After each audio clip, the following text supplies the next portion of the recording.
Où que vous soyez à travers le monde, je vous souhaite de tout cœur la bienvenue à comprendre vos rêves. En ce moment, je suis en pleine écriture et en pleine révision du dictionnaire Le Code Source qui va maintenant amener nos recherches et ce travail extraordinaire des 25 dernières années à prendre une autre échelle où on aura près de 1500 mots disponibles et plusieurs grands projets aussi qui vont être associés au dictionnaire sur l'interprétation des rêves, le code source, qui va devenir aussi une plateforme web éventuellement qui sera disponible et qui pourra aider l'humanité à pouvoir avoir une compréhension et aussi une dimension, disons, unique et approfondie du langage symbolique. C'est quelque chose qui, voilà, quand on regarde sur Internet, sur l'interprétation des rêves, wow, c'est sûr que c'est des fois très bizarre et on est bien heureux maintenant d'apporter ces recherches-là qui vont et qui apportent et qui nous apportent à tous aussi vraiment une nouvelle façon de comprendre. Et le dictionnaire s'appelle le code source et c'est pas par hasard, c'est qu'on va directement à la source, à l'essence d'un symbole, au-delà de sa dimension culturelle. On va plus dans sa dimension pratique. Et c'est ça le langage symbolique, c'est les émotions pratiques qui sont vécues en relation avec un objet. Et souvent, disons, les travaux de Jung et de Freud, bien sûr, que je respecte, qui ont été quand même un départ, peuvent être parfois dynamisés dans une dimension très culturelle ou très socio-complexe, si on pourrait dire ça comme ça, en fonction de la symbolique, qui est une symbolique, quand plus on approfondit le langage symbolique, on réalise que les symboles, c'est très, très logique, c'est des mathématiques, mais on doit aller à l'essence d'un symbole pour être en mesure d'en faire ses composantes et aussi d'en comprendre son développement au travers de l'association avec d'autres symboles. Donc, on a des bons jours d'un petit peu partout à travers le monde, comme toujours. Ça fait vraiment un plaisir de vous voir nous écrire. Donc, on a Tante Lucienne de Cerny en Suisse qui est là, un beau bonjour. De tout cœur. On a Éric aussi de Suisse, on a Hélène et Bernard, Héléna Bernard de Saint-Donat, Alexandra de Gland, Isabelle de Chaville, donc Florence et Christian de France, Joël qui est là de Montpellier, on a Sylvie de la région nantaise. Voilà, tous et chacun, on vous souhaite la bienvenue. On a aussi de nombreuses personnes qui écoutent en rediffusion aussi les séminaires chaque 2 semaines, parce que c'est vraiment, bien sûr, une étude très approfondie qu'on a la possibilité de faire à travers des cas uniques au niveau des rêves, des témoignages qu'on reçoit maintenant d'un peu partout à travers le monde. Donc, notre fondation, Université Michael, est maintenant établie dans plusieurs pays, en Asie aussi, et on va se rapprocher de l'Asie aujourd'hui avec beaucoup de compassion. On va se rapprocher de l'Inde, tout spécifiquement, avec les premiers rêves qu'on va analyser ensemble. Quand j'ai eu et reçu ce témoignage-là, pour être franc, ça fait 25 ans que je travaille dans l'interprétation des rêves et que je dédie mes recherches et ma vie pour le langage symbolique. Et là, les rêves qu'on va étudier ensemble aujourd'hui, c'est vraiment, vraiment wow!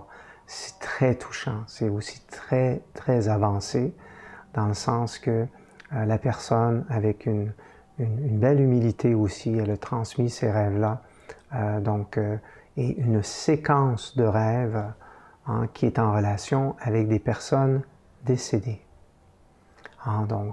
Et là, on va véritablement pouvoir ensemble identifier un autre type de qualité et de dynamique par rapport au langage symbolique où, bien sûr, la majorité du temps, on est dans notre ordinateur personnel, on travaille sur soi, les symboles qu'on voit en rêve représentent des parties de nous.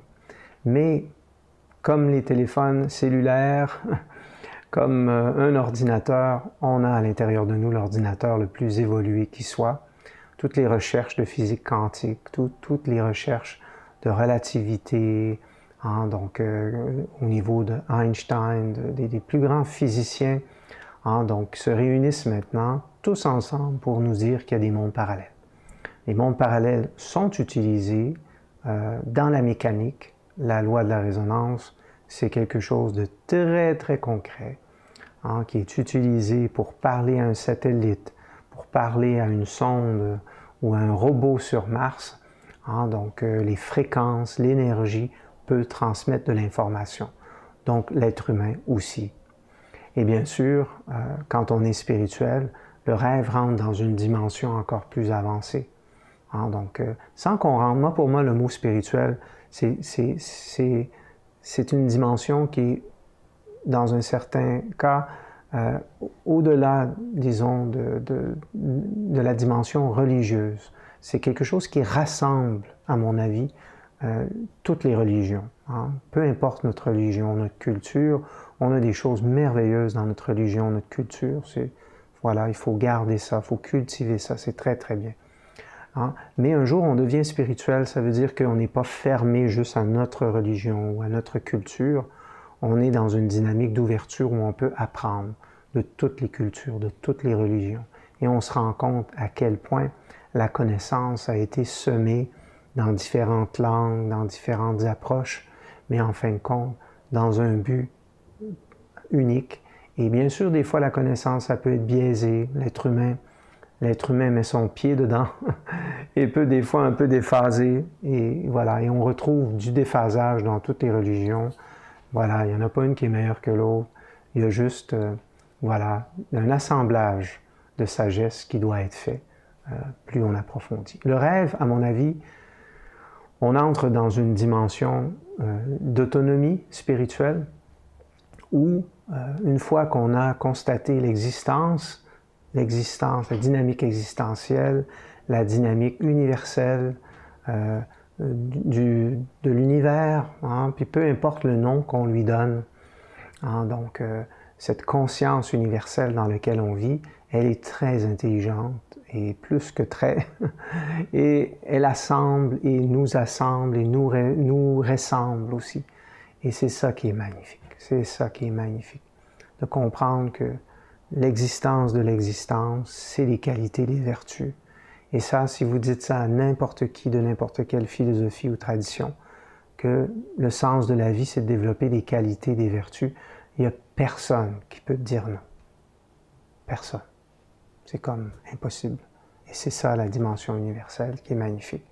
Et le rêve, si on utilise l'approche du rêve en termes de qualité, de vertu et de faiblesse et de distorsion des qualités pour l'expérimentation, là on s'aperçoit que les scénarios qui se retrouvent dans nos rêves, c'est comme une dimension de connaissance, une dimension d'expérimentation de nous-mêmes, qui se continue après même avoir eu nos manifestations dans le plan concret.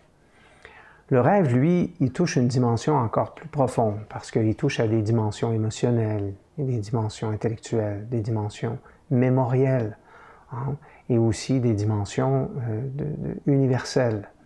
Donc, on retrouve des programmes, des influences, des directions de vie. Et c'est là qu'on peut savoir les origines de nos questions, de nos problèmes aussi, ou de ce qu'on doit améliorer, et de nos qualités, bien entendu. En questionnant les rêves, en les étudiant en profondeur, on peut vraiment découvrir les mystères de l'univers progressivement. Et plus notre démarche elle est sincère, plus elle est disciplinée, voilà. Et plus aussi on ne banalise pas le rêve. Moi, j'ai vu ça très souvent dans ma vie, que dans une première approche du rêve, on a un peu peur, c'est un peu mystérieux, on a des cauchemars, on pense que quelque chose va nous arriver. Et plus on entre dans la connaissance, on peut faire comme dans n'importe quoi un jour, on peut se mettre à banaliser. on se met à banaliser. Bon, mais c'est pas grave, voilà, c'est un rêve.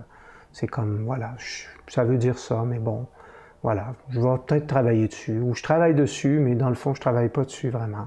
Alors, il y a des gens qui vont comme ça, des fois, voilà, avoir accès à un talent, à un potentiel. Et ça, pour moi, c'est le talent des talents qu'on doit tous cultiver, les qualités, les vertus.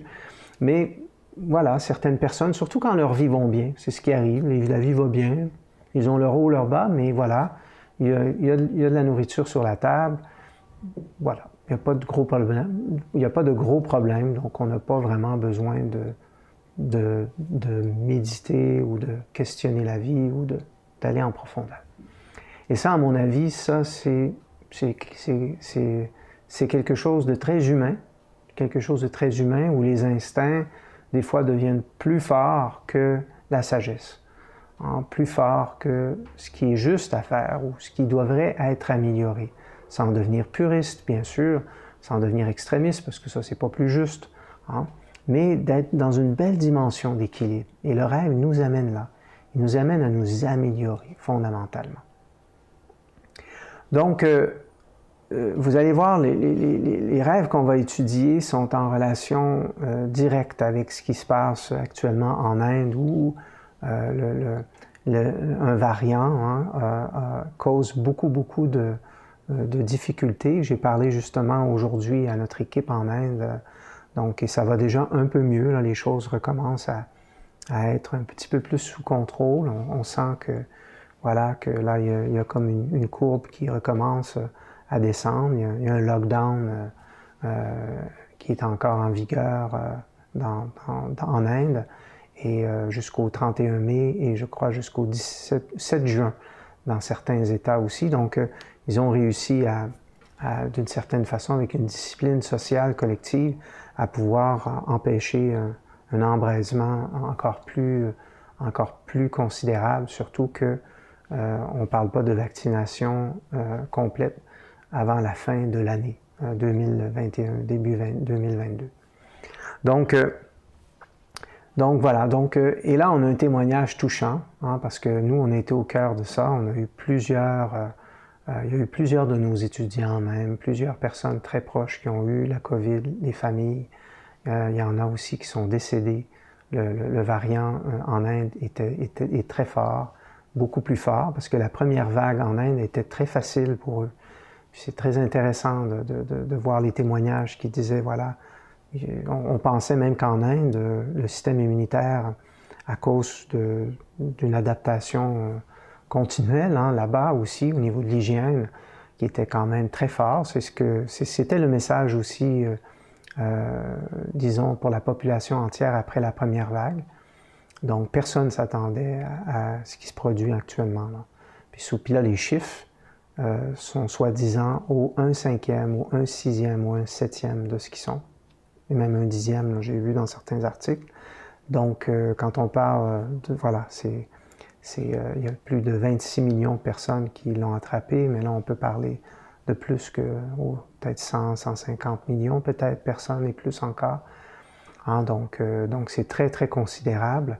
Et les morts aussi, ça n'a rien à voir avec les statistiques parce qu'ils ne sont pas capables de tout compter, tellement il y a de monde. En tout cas, mais bien sûr, comme je disais, comme je l'ai dit dans mes derniers cours, c'est quand même quelque chose, un virus qui touche une faible partie de la population. On est bien choyé, que ça ne soit pas comme la grippe espagnole des années 20, où il y a eu plus de 50 millions de morts sur la planète, et plus encore, on parle même de 100 millions. Hein, donc voilà. Et comme je le disais, assurons-nous qu'il n'y ait pas un variant qui devient encore plus fort que celui d'en Inde, parce que là, il va faire chaud, puis on va rester dans nos maisons encore longtemps. Voilà.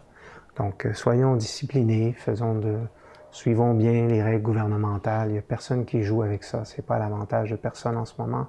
C'est pas agréable pour personne de vivre comme ça, dans des conditions comme ça. Et là, j'aimerais saluer, avec les rêves qu'on va recevoir, le courage d'une étudiante que Christiane et moi, on connaît très bien et qu'on rencontre régulièrement quand on va en Inde durant les cours, qui vient dans les différentes formations qui sont offertes. et qui fait aussi la formation IRSS. Et elle l'a dit elle-même, si elle n'avait pas eu cette connaissance-là, vraiment plus approfondie sur elle-même, si elle n'avait pas étudié les rêves, si elle n'avait pas eu une philosophie de vie vraiment de travailler sur elle comme elle le fait, elle ne sait pas comment elle aurait passé à travers les épreuves qui sont venues à elle. Voilà, coup sur coup, hein, c'est quand même une expression qui fonctionne pour la situation. Donc elle a eu le décès de ses parents par intervalle de 4 jours. Donc sa mère est décédée le 24 avril et son père le 28 avril, dû à la COVID. Et ce qu'il y a de plus spécial par rapport à ça, c'est qu'il n'y avait aucune ambulance, aucune personne qui a voulu venir chercher les corps de ses parents. Elle a dû apporter elle-même le corps de sa mère et ensuite le corps de son père, elle-même au crématorium. Donc, c'est quelque chose. Personne, tout le monde avait peur de l'attraper, le virus, personne ne voulait les approcher. Hein, donc, elle a vécu des choses très, très intenses avec beaucoup de courage aussi. Mais là, imaginez-vous, elle a reçu 3 rêves quelques jours après, où elle rencontre ses parents en rêve, qui viennent la rassurer, lui dire qu'il ne faut pas qu'elle s'inquiète, que tout va bien. C'est sûr que moi, ça me donne des frissons. Puis je suis habitué à ça, mais je ne m'habitue jamais en même temps. C'est pas la première fois, bien sûr, qu'on a des rêves comme ça. Et même moi-même, j'en ai eu. À chaque fois qu'une personne proche de moi décède, je rencontre la personne en rêve. C'est comme ça. C'est comme ça. J'ai une capacité de pouvoir faire ça maintenant, puis d'avoir accès à cette information-là. Puis c'est tellement touchant. Ça nous fait tellement évoluer. Puis moi, ça a été l'élément déclencheur aussi de ce que je suis devenu en m'occupant quand j'étais jeune. Quand j'ai 25 ans, j'étais bénévole pour une fondation pour les enfants en phase terminale. J'allais dans les hôpitaux, j'allais les rencontrer. Puis il y en a plusieurs, mais entre autres une jeune fille qui est décédée de la leucémie à 18 ans et qui est venue me voir en rêve. Et ça a été... c'est comme... J'en parle là, puis c'est comme les images reviennent. Je me souviens du rêve, je me souviens de la sensation, je me souviens de tout, comme si c'était aujourd'hui. C'est comme tellement que c'est inscrit en moi. Et j'en suis sûr que notre amie indienne, après les rêves qu'on va étudier ensemble, elle va vraiment aussi s'en souvenir pour toute son existence. J'ai reçu 3 rêves après la mort de mes parents. J'ai reçu le premier rêve le lendemain du décès de mon père, le 28 avril 2021. Je n'ai pas fait les rituels de mon père jusqu'à cette date, hein, parce qu'en Inde, il y a beaucoup de rituels qu'ils font dans la tradition hindouiste. Et j'ai reçu ce rêve tôt le matin du 29 avril. Le premier rêve, j'étais à l'hôpital. Mon père me disait, « S'il te plaît, ne pleure pas. Nous sommes toujours avec toi. Tu dois intégrer les qualités et tu dois continuer les bonnes actions, comme je l'ai fait. » Son père, c'était quelqu'un, effectivement, qui était très généreux, qui était très philanthropique aussi, très altruiste. Il aidait beaucoup des causes. C'était vraiment une bonne personne, selon elle. Le deuxième rêve, le 9 mai, j'ai vu les 2 âmes de mes parents. Les 2 souriaient et j'étais excité de les voir. Ils étaient heureux et ensemble. J'ai reçu ce rêve le jour de la fête des mères. Le troisième rêve, le 11 mai, mon père m'a dit « Pardonne-moi pour les erreurs que j'ai commises. » Wow! Imaginez comment ce genre de rêve-là peut amener des transformations vraiment profondes chez un être. Et ça, c'est comme, voilà, c'est ça la dimension spirituelle. On reçoit nos propres expériences mystiques. Puis le rêve, c'est le top du top, là. D'avoir une petite sensation, un feeling, d'avoir, une connexion, c'est déjà merveilleux, c'est déjà formidable, c'est déjà extraordinaire. De reconnaître dans la nature, dans la vie, de regarder l'univers, puis de se dire, ça se peut pas que, comme Einstein disait, que Dieu a pu jouer au dé pour faire quelque chose d'aussi parfait, puis d'aussi horlogique, j'invente un terme peut-être, aussi synchronisé, hein, c'est extraordinaire. Donc, quand on reçoit des rêves de ce type-là, c'est bien sûr, elle suit déjà des cours sur les rêves avec UCM depuis de nombreuses années. Mais imaginez quand ça arrive à une personne qui n'a jamais étudié ça et qui reçoit ça. Ça peut créer des fois autant une dynamique absolument merveilleuse, une euphorie, une joie de les avoir rencontrés, puis d'être touché, puis ça grandit notre cœur pour le divin, ça bouscule tous nos concepts, puis ça aussi, ça renforce l'ensemble de qui on est et du sens de l'existence, du sens de la vie, du pourquoi on est là. Ça bouscule tout. Parce que il y a des gens qui vivent souvent, parfois, comme des animaux pour l'argent, pour des objectifs uniquement matériels et qui sont centrés sur eux par insécurité, qui ne sont pas capables de partager les ressources, qui ne sont pas capables d'avoir un certain équilibre par rapport à ça, de bien faire les choses. Tu sais, c'est comme d'être équilibré. Puis partager les ressources, ça ne veut pas dire de donner son argent à tout le monde, c'est pas ça. Au contraire, c'est d'être juste, c'est de bien faire les choses, c'est de savoir quand aider, quoi aider, le faire dans la proportion qu'on peut. C'est ça la sagesse aussi. Si on donne trop, on va avoir des problèmes. Mais souvent, les gens, c'est plutôt l'inverse, où ils sont centrés sur eux, ils passent leur temps devant la télé, ou devant les feuilletons, ils sont ils sont pas nécessairement... Il y en a qui ont même de la difficulté à juste aller voir leurs petits-enfants, puis se proposer pour les garder. C'est n'importe quoi, là, des fois, comment certaines personnes peuvent avoir construit une vie sur manger, boire, dormir, sur des activités personnelles, puis sans nécessairement développer et savoir que quand ça va bien dans notre vie, normalement, on est là pour aussi aider les autres aussi. Puis, c'est parce que ça nous aide aussi en même temps. Mais voilà, quand on puise dans des dimensions plus avancées, et même au-delà de cette vie, ou la compréhension comme on a au niveau de l'Inde, au niveau de la réincarnation, au niveau de la continuité de l'âme après cette existence-là.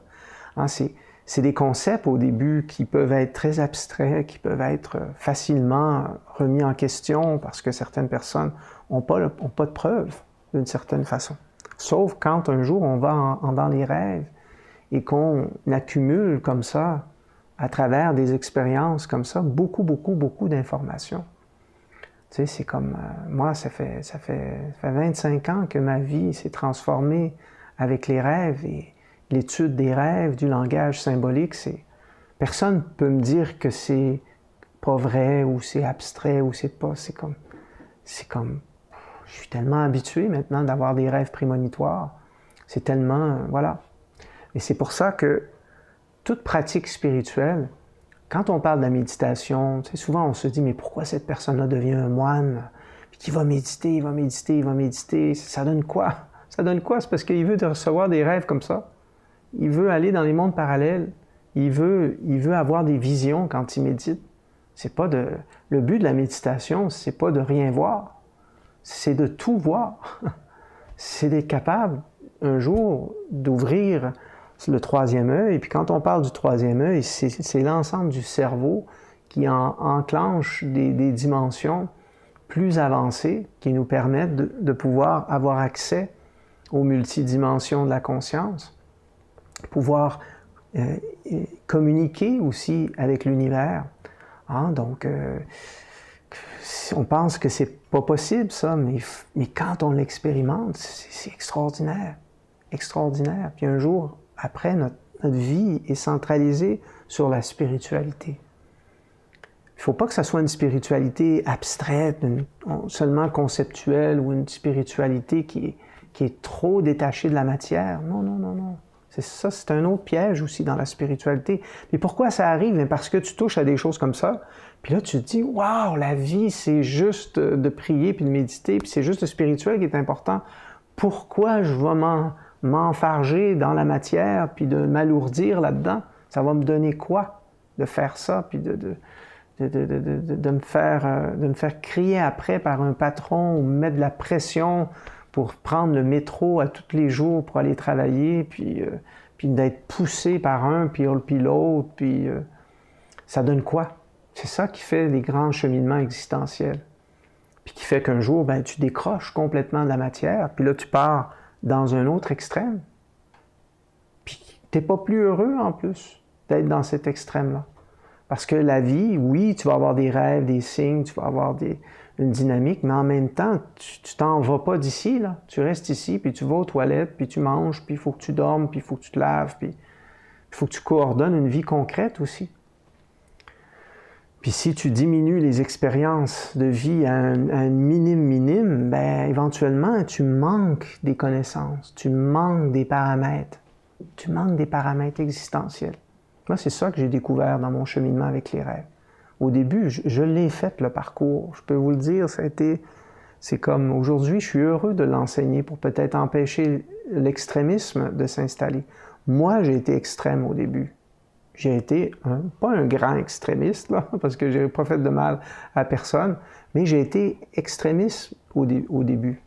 Et j'ai vécu comme ça pendant des années, jusqu'à temps que je m'ennuie. J'avais plus rien à faire. J'avais étudié ma mère, mon père, mon frère, ma sœur. J'avais repassé tout ça dans mes méditations. Je m'étais regardé le nombril dans tous ces angles. Puis à un moment donné, ben voilà, la base de mon personnel, elle avait été faite. Puis après, il fallait que je continue cette base-là à travers les autres. Parce que les autres, c'est une extension de nous-mêmes. C'est nous, les autres. C'est ça qu'on voit dans les rêves. C'est ça qui m'a amené à comprendre que la vie, c'était comme un rêve. Puis là, je me suis mis à étudier les paramètres de la vie et les résonances que j'avais, comme l'autre, c'est moi. Voilà. Et là, on va dans un autre niveau, là. Comment parler, comment écouter, on est dérangé, on n'est pas dérangé, on s'implique pas, pourquoi? Puis là, on a un ensemble de paramètres qui nous parlent, qui nous dévoilent des choses. Quand on utilise le verbe, on bouge des choses, on bouge l'énergie, on bouge des gens, on émouvoit, ou on rend triste, ou on peut faire des colères, tout dépendant des mots qu'on utilise. Puis c'est juste des mots. Hein? C'est pour ça, dans les traditions anciennes, dans la Kabbale, on parle de la notion du verbe. Hein? Le verbe est un aspect fondamental de création, une force de création. Donc voilà, c'est tellement intéressant là, de pouvoir avoir des sujets comme ça, là, parce que là, aujourd'hui, c'est très touchant. Là, et maintenant, on va aller plus loin. On va aller plus loin dans la dimension de ce que ces rêves-là ont pu signifier. Parce que dans les rêves, c'est pas juste « Allô papa, allô maman ». C'est un environnement symbolique, en même temps, qui est mis. C'est tellement intelligent un rêve, c'est tellement multidimensionnel. Il n'y a jamais juste un bonjour ou il n'y a jamais juste une rencontre. Il y a toujours des symboles et des messages aussi profonds qui sont donnés. Donc j'étais à l'hôpital, hein, et là, mon père me disait « S'il te plaît, ne pleure pas ». Donc qu'est-ce que ça veut dire ça, le fait que la rêveuse, donc sa fille était à l'hôpital? Elle aurait pu être dans un parc, elle aurait pu être dans sa maison. Pourquoi à l'hôpital? Parce qu'elle comme malade à l'intérieur d'elle. Elle était mélangée, elle était affaiblie physiquement, psychiquement, bien entendu. Écoutez, là, c'était les deux qui sont morts en même temps, là, à 4 jours d'intervalle. Tu sais, c'est wow, là. Tu sais, c'est quelque chose, là, quand on y pense, là. Puis là, tu n'avais personne pour t'aider en plus, là. Tu n'as même pas un voisin qui vient t'aider, là. C'est intense, là, quand même. Puis tout le monde te fuit comme la peste, là. C'est le cas de le dire, hein. On peut comprendre ce que ça peut vouloir dire. Ah, donc, puis des fois, on n'a pas tout le temps les mêmes réalités quand on vit en Suisse, en France, au Canada, ou quand on vit, même les gens de Nouvelle-Calédonie qui nous écoutent. Il y a des pays qui ont, bien sûr, des systèmes sociaux qui sont plus fragiles, qui sont en développement aussi. Puis, il y a un potentiel extraordinaire là-dedans, mais il y a aussi, quand ça va pas bien, là, c'est encore, il y a beaucoup de survie, il y a des dimensions qui sont très, très, très particulières, hein, qui peuvent être vécues.